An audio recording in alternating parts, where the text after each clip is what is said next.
इसलिए जीवन में अपनी प्रज्ञा को मजबूत रखो।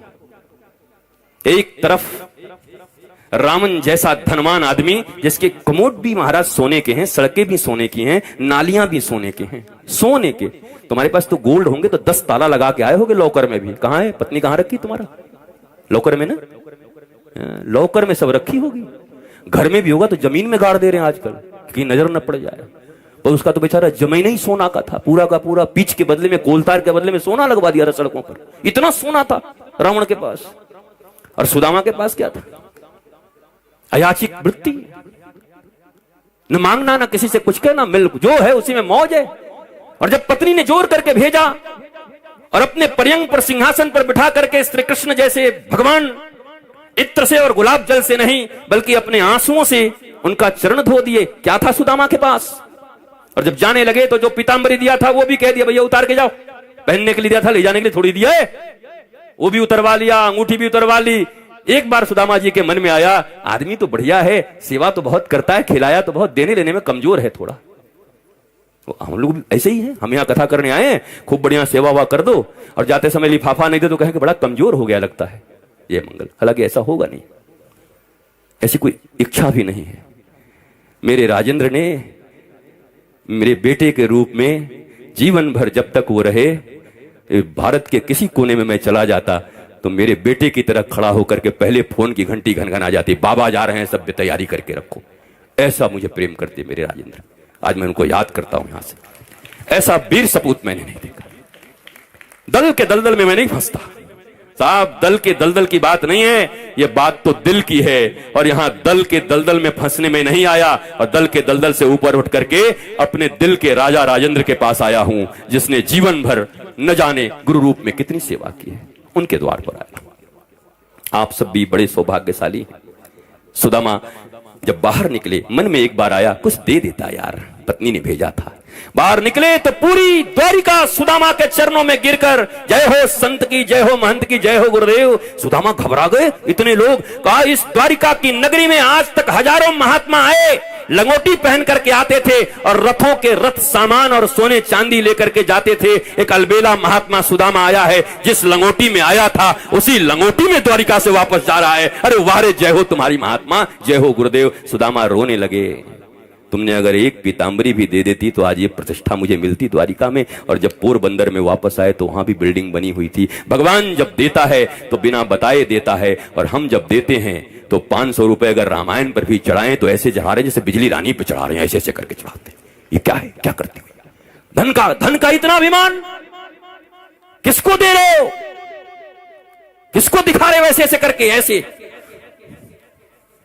ये तो 2000 वाला बंद हो गया, तो ऐसे किसको दिखा रहे हो भैया? देवनहार कोई और है,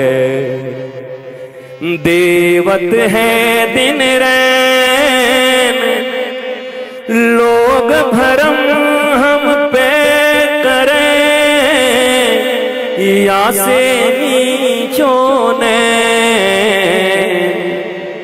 देवनहार कोई और है,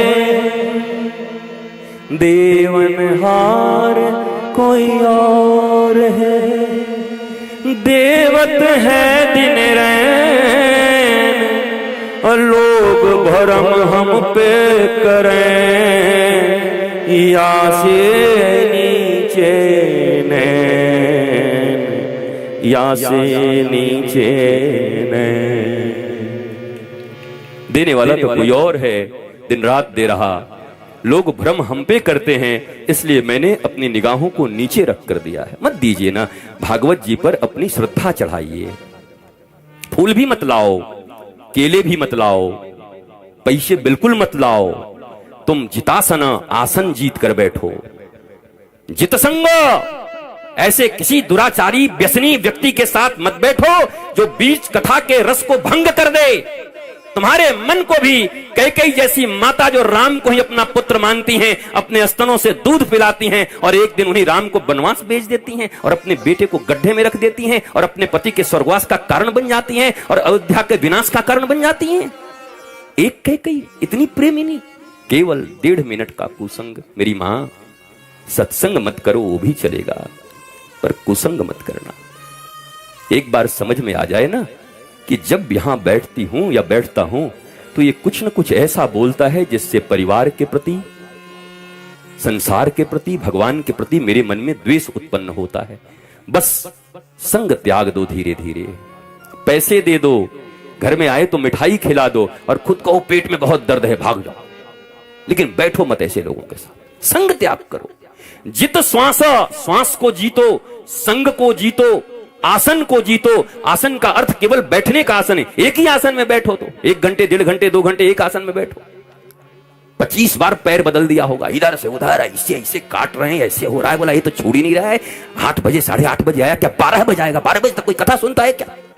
ये कौन सा महात्मा है भाई? यही 12 बजे भी यहां पर कुछ और चलता रहे तो आंख निटोर कैसे।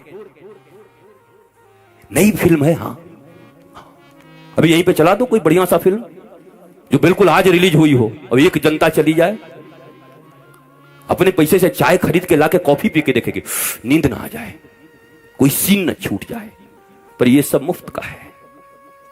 और तुम्हें बुरा इसलिए लगता होगा कि मैंने प्रश्न पूछे हैं, और मैं प्रश्न तो इतने पूछूंगा कि तुम कृष्ण कृष्ण करने लगोगे कुछ दिन के बाद कि बहुत प्रश्न पूछता है यार। सफल माता पिता का लक्षण है जिस दिन पुत्र तुम्हारे तस्वीरों को अपने हृदय में रख ले। राम लखन सीता मन बसिया। और कोई उससे पूछे कि तुम्हारे लिए सुपरस्टार कौन है? बोला my father is my superstar, मेरे पिता मेरे।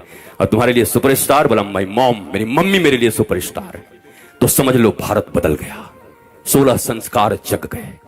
जब तुम्हारा बच्चा ही तुमको नहीं मानता सुपरस्टार, तो तुम दुनिया में कैसे सफल कहे जाओगे? तुम सबसे ज्यादा असफल हो इस दुनिया में। ध्यान दो, जो हो चुके हो अब कोई रास्ता नहीं है, तुम आनंद से जियो।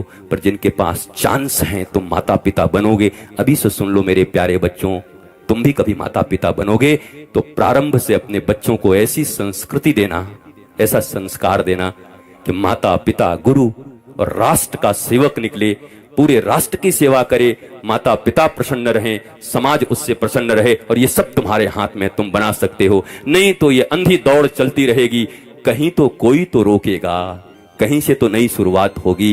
राम कथा का इतना ही मर्म है, राम कथा की मीमांसा यही है, और राम कथा का हेतु भी यही है। और राम कथा तुम हमसे ज्यादा जानते हो और एक एक चौपाई जानते हो। भारत के हर व्यक्ति तुलसीदास जी ने इतना सहज कर दिया, सभी जानते हैं, पर उसके मर्म को न समझा। मेरे गुरुदेव सदा कहा करते, धर्म न जाने, मर्म न जाने और धर्म बखाने। मर्म को जानता नहीं और धर्म का व्याख्यान दे रहा है। तो इसलिए मैं हाथ जोड़कर आप सबसे निवेदन करूंगा, कल और परसों 2 दिन और ऐसे बैठोगे तो कौन करेगा? ऐसे जमाजम भरे रहो, आनंदित रहो, ऐसे स्टैंड बाई होकर के बैठे रहो कि आज तो पूरा कथा पी करके जाऊंगा यहां से। एक दिन न खाऊंगा तो चलेगा, एक दिन 2 घंटे कम सोऊंगा, कम दिन नहीं सोए हो, पता नहीं कौन कौन से कर्म में तो सोए नहीं हो, कौन कौन से कर्म करने के लिए तो रात रात भर जगे हो, कहां कहां भागे हो। अभी कोई बता दे कि 2.5 घंटे कथा सुनने के बाद कथा के बीच में ही 5-5 करोड़ का चेक मिलेगा, पर बीच में मिलेगा जिसका ध्यान लगा रहेगा। मजाल है कि किसी का ध्यान हट जाए, सब 4-4 आंख लेके इसे देखेंगे। देखिए टीवी का कैमरा चलाइए, मेरा आंख देखिए, एकदम ध्यान से देखेंगे। पाप बड़ा ना भैया, सबसे बड़ा रुपया ताता थैया, ताता थैया।